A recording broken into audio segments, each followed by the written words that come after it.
ఈ వీడియోలో ఈయన మాట్లాడుతూ హిందువులను ఆకర్షించడానికే కల్వరి టెంపుల్ అనే పేరు పెట్టారని, అలాగే లైఫ్ టెంపుల్, కింగ్స్ టెంపుల్ లేదా హోసన్నా టెంపుల్ లేదా హోసన్నా మందిర్, వీటిలోని టెంపుల్ అనే పదాన్ని కూడా హిందూ దేవాలయాల నుండే తీసుకున్నారు అని అంటున్నారు. దీనికి సంబంధించినటువంటి సమాధానాన్ని ఇదివరకే మన ఛానల్లో ఇవ్వడం జరిగింది. అయితే ఈ రోజు మనం ఈ వాదనను చారిత్రక మరియు పురావస్తు ఆధారాల వెలుగులో పరిశీలిద్దాం. కల్వరి టెంపుల్ టెంపుల్ అంటే ఏంటి? నాకు తెలిసింది ఆలయం మాత్రమే.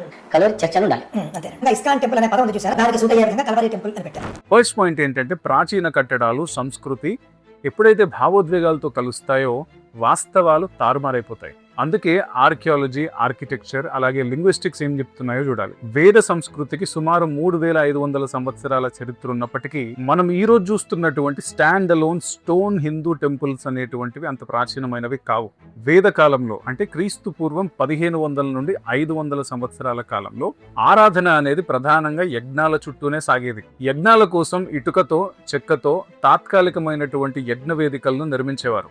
పర్మనెంట్ గా ఉండేటువంటి రాతి దేవాలయాలు ఆ కాలంలో లేవు.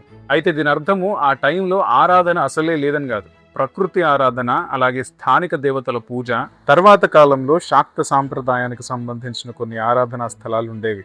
ఈ రోజు మనం చూసేటువంటి క్లాసిక్ హిందూ టెంపుల్స్ వచ్చేసి ప్రధానంగా గుప్తా డైనాసిటీ టైంలో, అంటే క్రీస్తు శకం 400 నుండి 600 మధ్య కాలంలో డెవలప్ అయ్యాయి. ఇప్పటికీ నిలిచి ఉన్న అత్యంత ప్రాచీనమైన స్టాండ్ అలోన్ స్టోన్ టెంపుల్స్ లో ఒకటైనటువంటి సాంచీ టెంపుల్ నంబర్ 17 కూడా క్రీస్తు శకం 500 సంవత్సరాల ప్రాంతానికి చెందిందే. కాబట్టి ఈజిప్షియన్, గ్రీక్ అండ్ మెసోపొటేమియన్ రాతి కట్టడాలతో పోలిస్తే stand alone Hindu stone temples మాత్రం చాలా కాలం తర్వాత అభివృద్ధి చెందాయని పురావస్థాధారాలు చెప్తున్నాయి. చాలా మంది వాళ్ళు ఆరాధించేటువంటి దేవత లేదా దేవుడు ప్రాచీనమైనటువంటి వారు అని భావిస్తారు. కాబట్టి ప్రస్తుతం కనిపిస్తున్నటువంటి ఆలయం కూడా అంతే ప్రాచీనమైనటువంటిది అని అనుకుంటారు. కానీ పురావస్తు శాస్త్రం భూస్థరాలు, శాసనాలు, నిర్మాణ శైలులను బట్టి ఒక కట్టడం యొక్క వయస్సును నిర్ణయిస్తుంది. ఇప్పుడు బైబిల్ వైపుగా చూస్తే ఆర్కియాలజికల్ రీసెర్చ్ లో బయటపడినటువంటి టెల్ అరాద్ అనేటువంటి టెంపుల్ బైబిల్ కాలంలోని ఇశ్రాయేలీల ఆరాధనా కేంద్రాల్లో ఒకటిగా గుర్తించబడింది. ఇది క్రీస్తు పూర్వం 900 నుండి 800 సంవత్సరాల క్రితం నాటిదిగా భావిస్తారు.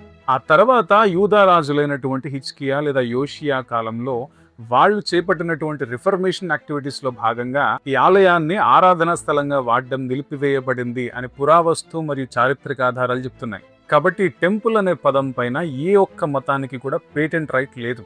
ఈ పదం బైబిల్లోనే దాదాపు 200 సార్లు కనబడుతుంది. అందువల్ల క్రైస్తవులు టెంపుల్ అనే పదాన్ని ఉపయోగిస్తున్నారంటే అది హిందూ దేవాలయాల్ని కాపీ కొట్టడానికో లేదా హిందువులను ఆకర్షించడం కోసం చేశారని చెప్పడం చారిత్రక ఆధారాలతో నిలబడేటువంటి వాదన ఏమాత్రం కూడా కాదు.